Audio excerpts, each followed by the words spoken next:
अस्सलाम वालेकुम जी, अहमद शेख आप लोगों के साथ। असल में बहुत ज़्यादा डिबेट चल रही थी एक प्रोग्राम को लेकर। वो एक शो था, उसका लिंक मुझे भी आया था कि जी म्यूचुअल फ़ंड किस तरह से फ्रॉड कर रहे हैं, प्लस एसईसीपी और कोई किसी को कुछ पूछने वाला नहीं है। तो उसमें मैं छोटी सी अपनी जो रिसर्च है या छोटी सी अपना जो नॉलेज है वो आप लोगों के साथ शेयर करना चाहता हूँ, ताकि आप लोगों को भी क्लैरिटी रहे बेसिकली रूल्स एंड रेगुलेशंस हैं क्या। जो म्यूचुअल फ़ंड है उसके लिए रूल्स रेगुलेशन में शामिल है कि वो अपना जो इक्विटी के लिए उनके पास जो फंड्स होते हैं ना, उनमें कुछ उनको कंडीशंस होती है कि इतने परसेंट पोर्शन उन्होंने इक्विटी के लिए रखना है, इतने परसेंट उन्होंने फिक्स्ड इनकम के लिए रखना है, और इतने परसेंट उन्होंने अदर जो सेव साइड पे है, सेविंग अकाउंट्स हैं, उनमें रखना है, बाकी कैश रखना है। तो ये उनको रूल्स रेगुलेशंस के अकॉर्डिंग क्लियर कट उसकी अमाउंट बताई जाती है, परसेंटेज। म्यूचुअल फंड्स क्या करते हैं जी कि वो फंड्स आपस में जिसका जितना जितना पोर्शन उनको अलाउ किया गया होता है या उसके अकॉर्डिंगली वर्किंग करते हैं, वो अपने हिसाब से देखते हैं, जहाँ पे जिस तरह से फ़ायदा होता है वहाँ से कर लेते हैं। सेकेंडली, एक ऑब्जेक्शन था कि ये अपने पर्सनल अकाउंट से भी ट्रेड लेते हैं, म्यूचुअल फ़ंड को उसका लॉस बुक कर देते हैं।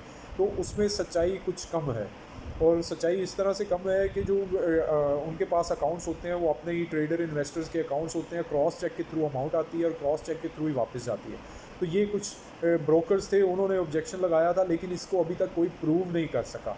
पॉसिबल ज़रूर है, लेकिन ये अभी तक ये प्रूव नहीं है, इस वजह से ये पॉइंट मुझे वैलिड नहीं लगता।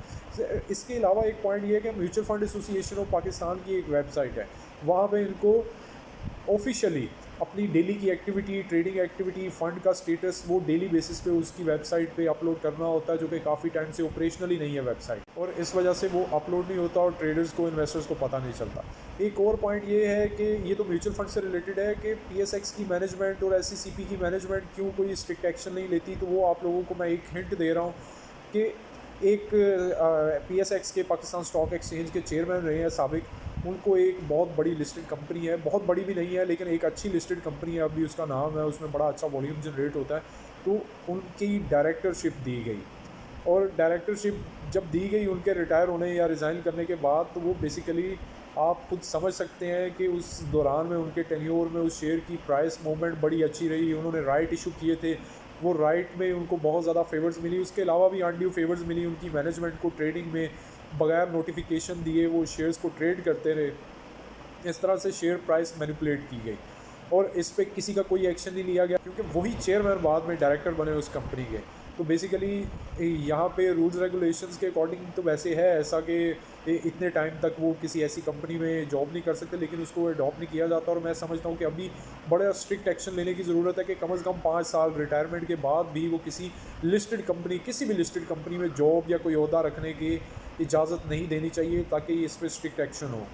लास्टली बात ये है कि इन सब में सारे के सारे बड़े प्लेयर शामिल होते हैं, मैनिपुलेशन एट पीक होती है, क्योंकि चंद घर हैं जो सारी की सारी स्टॉक मार्केट का 70% 75% जो पोर्शन है वो मैनिपुलेट करने की या यूज़ करने की पोजीशन में होते हैं। सबसे बड़े फंड्स, अकाउंट्स जो उनके क्लाइंट्स हैं वो सब इन्हीं के पास होते हैं, तो इसको यूज़ करते हैं, मैनिपुलेट करते हैं। इस पे एक आवाम में से, हम में से सबको भी बड़ी एक्शन और बड़ी आवाज़ उठाने की ज़रूरत है।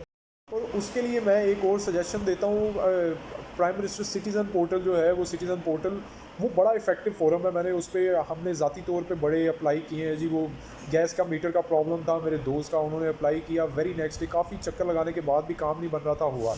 पुलिस में एक दफ़ा हमारे एक जानने वालों ने कंप्लेंट की, तो पुलिस वालों ने खुद कॉल करके बुलवाया और कुछ हद तक उसमें रिजॉल्व भी किया प्रॉब्लम।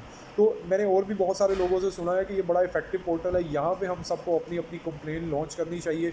इसके अलावा एससीसीपी की ऑफिशियल वेबसाइट पे भी हमें कंप्लेन लॉन्च करनी चाहिए, उनके ऑफिशियल ईमेल पे जो कंप्लेंट सेल होता है वहाँ पे। उसके अलावा हमें पीएसएक्स के लिए भी कंप्लेन लॉन्च करनी चाहिए, हमें हर फोरम पे कंप्लेन लॉन्च करनी चाहिए कि ये जो मैनिपुलेशन है इसको कंट्रोल किया जाए, इसके रूल्स एंड रेगुलेशंस को बेहतर किया जाए। इसके अलावा जब एक कंपनी 5 रुपये या 10 रुपये से ज़्यादा अर्निंग पर शेयर आता है, तो वो कम से कम 20% डिविडेंड। हालांकि अभी डिविडेंड के लिए जो रूल है वो ये है कि जो कंपनी डिविडेंड देती है जिस साल में, उसको उतना टैक्स क्रेडिट मिलता है, टैक्सेस में भी छूट मिलती है, उसमें उनको कुछ और भी बेनिफिट मिलते हैं सरकारी लेवल पे। लेकिन ये क्या करते हैं, वो थोड़ा सा डिविडेंड एक आधे क्वार्टर में दे के बाकी क्वार्टर में या तो बिल्कुल नहीं देते या बहुत मिनिमम देते हैं, और इस तरह से वो वाला हक भी जो इन्वेस्टर्स का होता है वो भी मारा जाता है।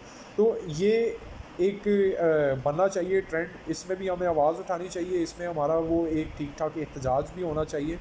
और अपनी ट्रेडिंग थोड़ी सी सिक्योर करने के लिए हमें और भी स्ट्रेटजीज़ बनानी चाहिए, और सिर्फ ये पैनिक और र्यूमर्स और न्यूज़ पे जो बाय सेल इतनी हैवी किस्म की हम लोग करते हैं इंडिविजुअल या रिटेल ट्रेडर्स, उसमें भी हम लोगों को थोड़ी सी एहतियात करनी चाहिए।